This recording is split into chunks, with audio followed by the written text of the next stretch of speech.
First up, we have Drew's Space Explorer. This game looks so polished. Let's play this game. This is so cool. So this is the tutorial level that teaches you how to play the game. And on the top of your ball here, you have a flashlight so you can see a little bit better in the dark. But I love that you added this tutorial level in so we can learn all of the mechanics.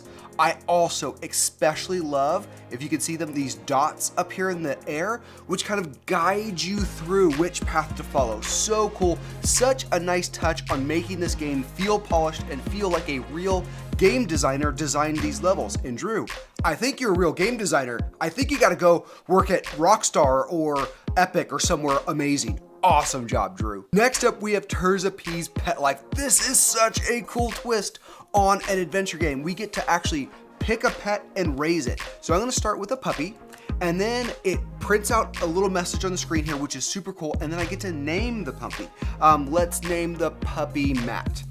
All right, and then it gives us a little bit of a status here, how old the puppy is, how much energy they have, what their hate for you is, which I'm glad a puppy starts at 1%. I'm assuming the kitten starts at like 1,000%, but we can actually go through and order treats and feed and raise the animal. So cool. And Mason H2 has the Super Mario cubes. Level select, awesome.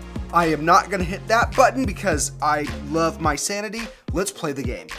Oh, this is so cool. I love the theming on this. This is so neat. We have Goombas that we have to avoid, because of course we do. We have bullet bills that we have to avoid. We have pipes at the end to signify that we're near the end of the level. That is such a nice touch. I love the theme of this game. It is so fun to play, and I can 100% get past the first level because so awesome. And a little go back to the menu. Go back to the menu button. So awesome.